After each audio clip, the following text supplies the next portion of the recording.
magbayad kami. Hindi yata po pwedeng baliwalay na lang lahat ng yon. Nang ganun na lang.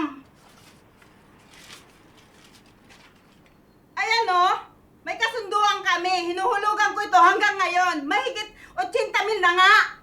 Pasensya na po talaga kayo, madam. Hindi ho kasi kayo dumaan sa tama at legal na proseso. Mrs. Marian, Ma'am Carmen, hindi kasi natin tinatanggap ang ganito. Titulo po ang hahanapin talaga, madam. May resibo ho ba kayong mayaharap ngayon? Katibayan na naguhulog po talaga kayo buwan-buwan? Ito ang katibayan. Nagkasundo kami. Pirmado yan. Madam, pasensya na. Pero wala ho kayong pinangahawakan sa papel na ito.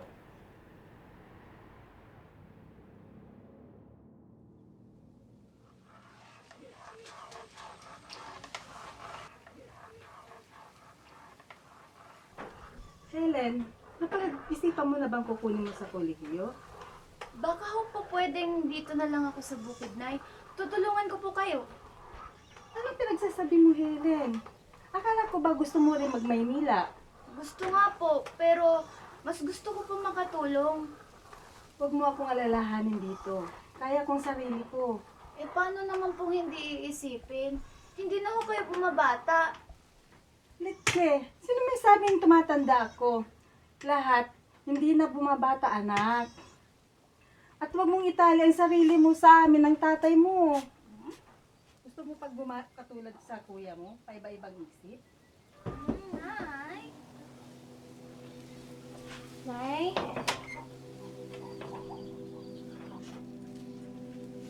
Nay? Walang hiya ka? Kumakayod ang tatay mo para mapagtapos ka! Tapos magpapalubo ka lang! Nay, pabigat lang po ba yung tingin niyo sa akin? Masaya ako. Mahal ko si Ricardo. At mamahalin ko rin itong magiging anak namin. Ate! Tapos yung asa mo sa tatay mo pagtutustos! Diyos ko! Di ka ba nagbibente? Nay, paninindigan ako ni Ricardo. At maghahanap buhay rin kami.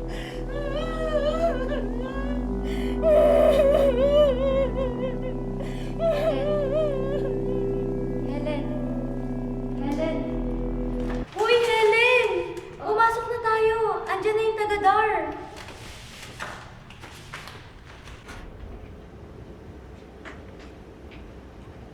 Afternoon po. Good afternoon po.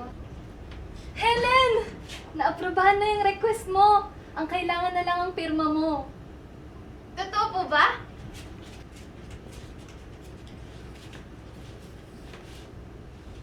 Eh di magkakaroon na po ako ng sarili kong lupa kahit high school pa lang ako? Oo, ang galing mo!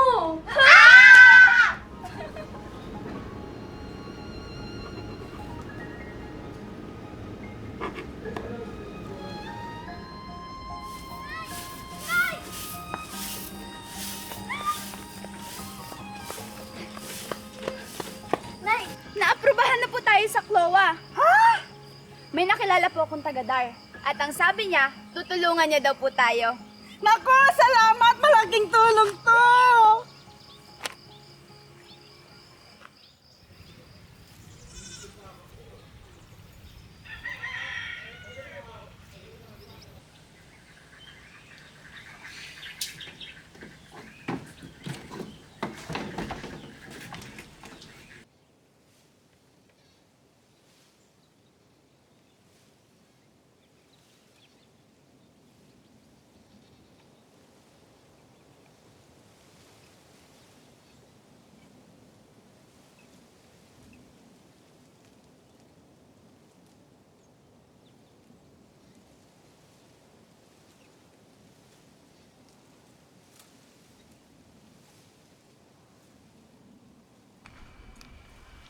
Sayang naman.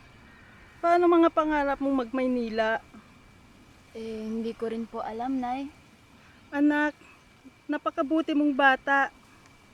Nakikita namin ng tatay mo yun. Eh, sapat na ho ba yung maging mabuti lang? Huwag mong sakripisyo ang sarili mo. Tuparin mo kung anong pangarap mo para sa sarili mo.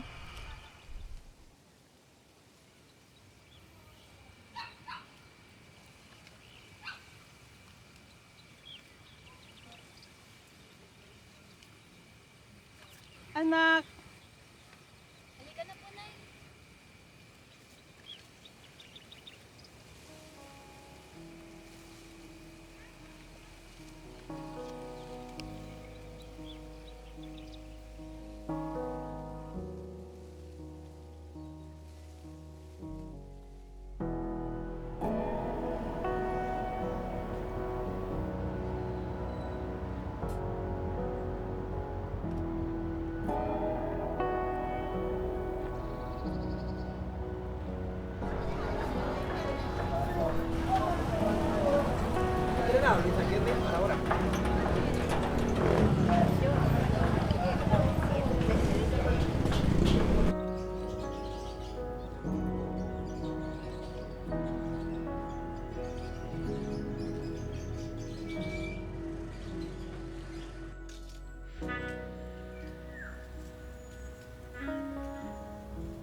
Ay, ikaw ba yung taga-Sambales, yung magmi-midwife?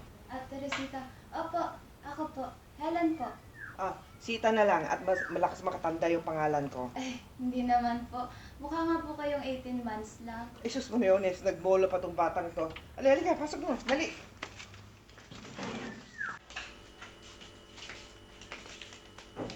Uy! Nga pala, Michelle. Si Helen, makakasama mo dito. Mukha kang mabait na eh. Saan ang gamit mo?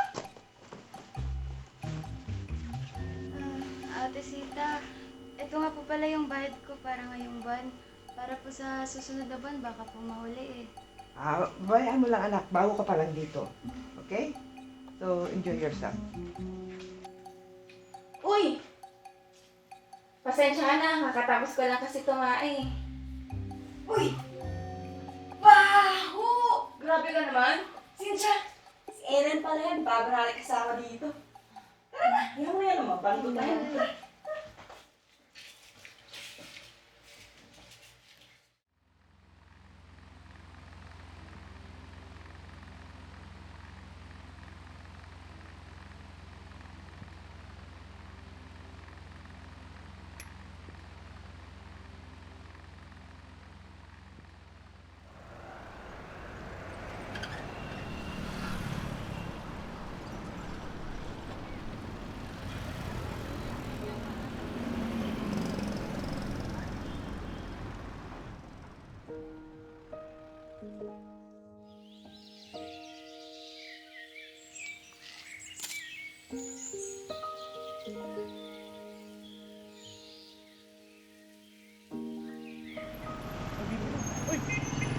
Helen, kamusta duty? Okay naman po. Puyat na naman. Ano sa'yo? Merienda mo na. Turon banana kayo. Banana cue na lang po. Okay na. Kumpito ka tulad ng dati. Sige lang po ah.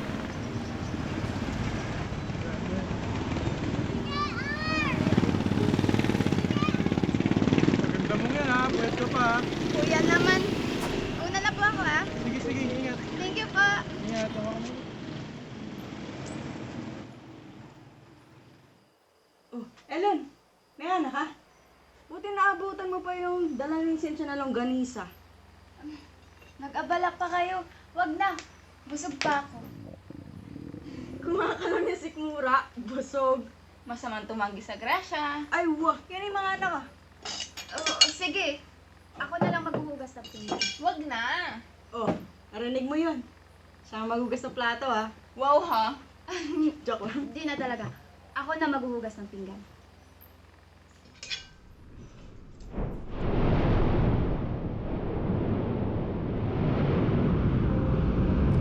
Matapos ang 600 taong katahimikan ng bulkang Pinatubo, ay ibinuga nito ang daang taong muhi sa lalawigan ng Zambales. Daan-daang mamamayan ang inilikas sa mga resettlement areas upang mailayo sa galit ng Pinatubo. Mabilis din ang pagkalat ng ibinugang buhangin at lahar ng bulkan sapagkat sinabayan pa nga ito ng hagupit ng Bagyong Diding. Humina man ang ashfall ay nagbabalang uli ang PHIVOLCS na huwag makampante dahil malaki ang posibilidad ng isa pang malakas na pagsabog. Grabe naman. Kayo na yung nangangailangan, kayo pa yung tumutulong. Miss, hinga malalim. 1, 2, 3, ire. Isa pa po, isa pa. 1, 2, 3, ire. Malapit na po, malapit na. 1, 2, 3, ire.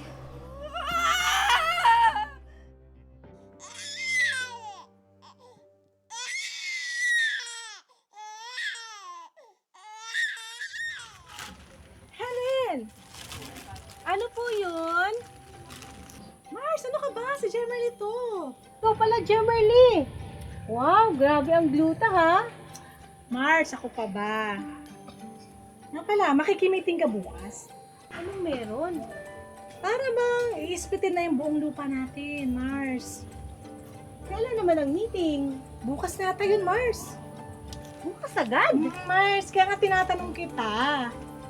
Sige pala. Sige, Mars, gabi na. Para ako, Mars. Mars! Mare! Yung utang mo nga pala! Mars! Sige, Mars, gabi na.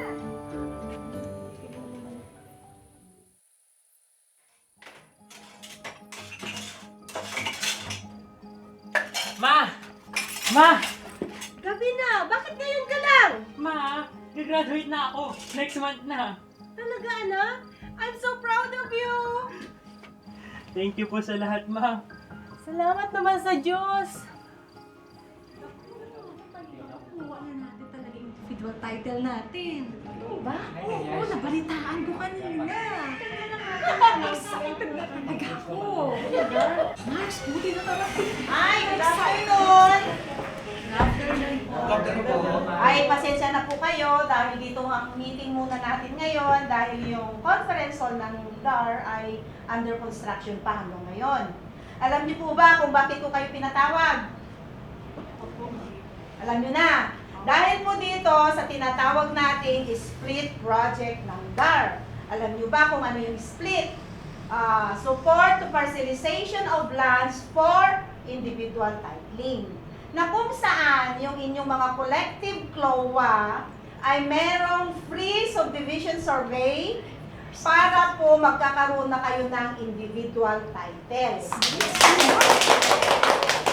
Good news! Alam nyo ba na within this year, marireceive nyo na ang inyong mga individual title. Yes! Thank you, Lord! At ang nagkamit ng 1,500 at 79 na boto ay si Miss Helen Mariano. Congrats!